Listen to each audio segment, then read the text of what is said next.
Hello, my name is Martha Rondon, and I'm a senior at Trinity Washington University and working towards my bachelor's of science in biology. Over the course of the summer, I conducted research at my university with my mentor, Dr. Shizuka Shea, and we're interested in finding out if PM2.5 measurements correlate with those of Black carbon in industrially zoned residential neighborhoods in Washington, D.C.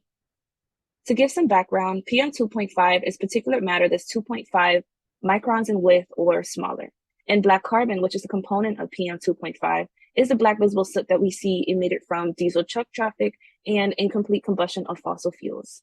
Now, we're particularly interested in Black carbon because when we compare it to other components of PM2.5, Black carbon has more adverse health effects to humans as it can penetrate deeply into the respiratory system, causing coughing, irritation, and long-term exposure to Black carbon has been associated with lung cancer development.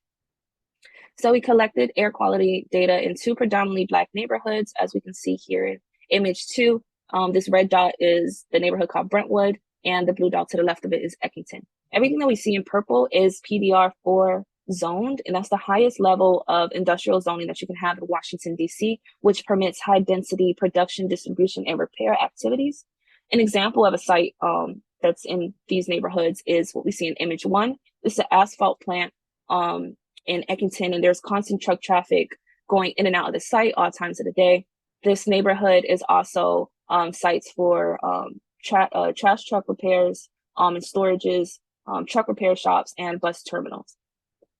Although these neighborhoods are home to nearly 100,000 individuals, there has not been much justice towards the improper zoning of their neighborhoods. Well, current policymakers and local activists are using PM2.5 to assess air quality, and we have been working with community scientists to deploy low-cost PM2.4 monitors. Their goal is to collect data to push new policy for equitable air quality throughout Washington, D.C. However, we hypothesize that Black carbon may have a weak correlation to PM2.5. Therefore, it may be necessary to measure Black carbon separately so that we can truly capture the effect that the constant diesel truck traffic has in these neighborhoods.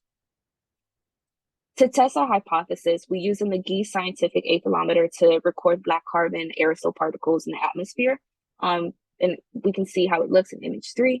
In image 4, this is the PA2SD unit. This is what we use to collect real-time PM2.5 recordings. And for 7 days, we had both monitors deployed in Eckington, and for 14 days, they were deployed in Brentwood. And this is the data that we collected. Figure 1 is PM2.5 measurements. What you see in orange is the data that was corrected using a spider script that we use. This correction was to fix the variances due to humidity and also to remove outliers. And what you see in blue is the raw data. Figure 2 is Black carbon recordings.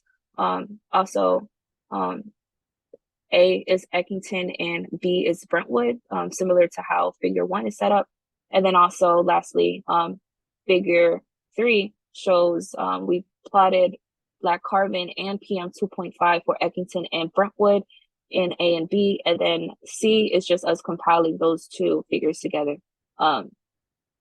with the blue dots being Eckington and the orange dots being Brentwood.